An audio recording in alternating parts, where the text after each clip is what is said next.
महाराष्ट्र में हिंदी को लेकर बवाल जारी।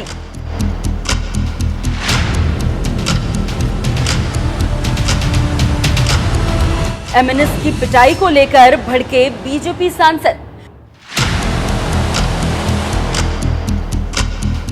निशिकांत दुबे ने उद्धव ठाकरे और राज ठाकरे पर बोला हमला।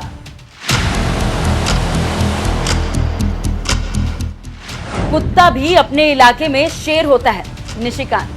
हिम्मत है तो बाहर निकल के देखो। नमस्कार, मैं हूं खुशबू राय। जिसने मराठी नहीं बोली उसकी पिटाई होगी। हिंदी अच्छी भाषा है लेकिन महाराष्ट्र में नहीं चलेगी। कुत्ता भी अपने घर में शेर होता है। अब तय करो कौन कुत्ता है कौन शेर। ये बयान किसी फिल्मी स्क्रिप्ट के नहीं है। ये जंग है महाराष्ट्र की सड़कों से लेकर संसद के गलियारों तक की, जहां एक तरफ है ठाकरे ब्रदर्स उद्धव ठाकरे और राज ठाकरे जो हिंदी के विरोध में एकजुट हो गए हैं, और दूसरी तरफ है बीजेपी जो हिंदी को राष्ट्रीय भाषा मानती है और इसे हर कोने तक पहुंचाने की मुहिम में लगी हुई है।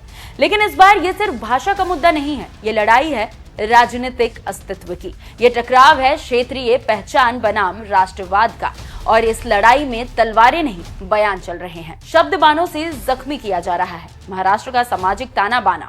हैरानी की बात तो यह है कि महाराष्ट्र की सियासत फिर से भाषा के मुद्दे पर धधक रही है।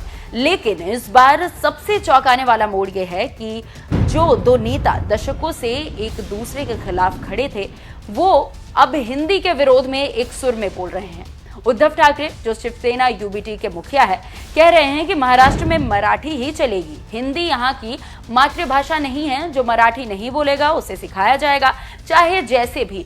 तो वहीं राज ठाकरे जो एमएनएस के मुखिया है और कुछ साल पहले तक अमित शाह के साथ मंच साझा करते थे, अब कह रहे हैं कि बच्चों को कितनी भाषाएं पढ़ाओगे। हिंदी अच्छी भाषा है लेकिन महाराष्ट्र में उसकी कोई जरूरत नहीं है। क्या यह संयोग है कि शिवसेना और एमएनएस पहली बार किसी मुद्दे पर आम राय रखते हैं, या फिर ये एक सोची समझी राजनीतिक रणनीति है भाजपा को महाराष्ट्र की जमीन से बाहर धकेलने की? भाषा की इस लड़ाई में बीजेपी भी चुप बैठी है। महाराष्ट्र के सीएम देवेंद्र फडणवीस ने चेतावनी भरे लहजे में कहा कि जो भी भाषा के नाम पर गुंडागर्दी करेगा उसे छोड़ा नहीं जाएगा। हिंदी हमारे देश की आत्मा है। इससे नफरत करने वाले खुद को अलग थलग कर रहे हैं। लेकिन बात यही नहीं रुकी। बीजेपी के एक कद्दावर सांसद जिन्हें अमित शाह का विश्वस्त माना जाता है, उन्होंने बयान दे डाला, कुत्ता भी अपने घर में शेर होता है। अब तय करना होगा कि कौन शेर है और कौन कुत्ता। ये बयान साफ है कि यह भाषा की लड़ाई से कहीं आगे निकल चुकी है। अब ये लड़ाई कौन असली नेता की बन चुकी है। अब बड़ा सवाल ये उठता है कि क्या ये वाकई भाषा की लड़ाई है या फिर इसके पीछे राजनीतिक समीकरणों का भी खेल छिपा है। 2024 के लोकसभा चुनाव में महाराष्ट्र में बीजेपी और शिंदे गुट को बड़ा झटका लगा। एनडीए का मराठी कार्ड बेअसर रहा, जबकि उद्धव ठाकरे की शिवसेना ने मराठी अस्मिता को हथियार बनाकर लोगों के दिल में जगह बना ली। अब ठाकरे भाइयों की ये भाषा की रणनीति 2029 की तैयारी लग रही है। वे जान चुके हैं कि हिंदुत्व पर बीजेपी की मठाधीशी है, लेकिन मराठी अस्मिता पर ठाकरे ब्रांड अब भी भारी है। राज ठाकरे जिन्होंने 2008 में हिंदी भाषियों पर हमला कर राजनीति में तूफान ला दिया था, अब फिर से उसी रास्ते पर नजर आ रहे हैं। जानकारों की माने तो ये सारा बवाल और हिंदी विवाद सिर्फ और सिर्फ महाराष्ट्र नगर पालिका चुनाव के लिए है। इसके साथ ही साथ ठाकरे बंधुओं की नजर है मराठा वोट बैंक पर।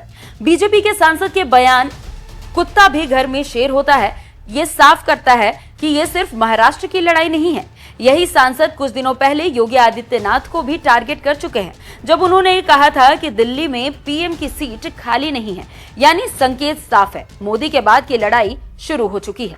और अमित शाह खेमा अब खुलकर मैसेज दे रहा है, चाहे वो महाराष्ट्र हो या यूपी, जो हमारे रास्ते में आएगा उसे कुचला जाएगा। इस मुद्दे पर पूरे देश की नजर टिकी है, खासकर हिंदी भाषी राज्यों की। अगर महाराष्ट्र में हिंदी का विरोध तेज होता है और इस विरोध को ठाकरे ब्रदर्स मिलकर राजनीतिक रंग देते हैं, तो इसका सीधा असर उत्तर भारत की राजनीति पर भी पड़ेगा। बिहार, यूपी, एमपी, राजस्थान, इन राज्यों में बीजेपी हिंदी और हिंदुत्व के साथ आगे बढ़ रही है। लेकिन महाराष्ट्र में अगर बीजेपी हिंदी का डंका उठाकर हारती है तो ये संकेत गलत जाएगा, और ये सारी लड़ाई वोट बैंक पर टिकी है। देखना होगा कि इस राजनीति में कमजोर और छोटे लोग कब तक पिटते रहेंगे और नेता कब तक रोटियां सेकते रहेंगे। ये देखना दिलचस्प होगा। और जिस तरीके से अभी निशिकांत दुबे ने ये बयान दिया है, उस पर आपका क्या कुछ कहना है? अपनी राय हमें कमेंट कर जरूर बताइएगा। नमस्कार।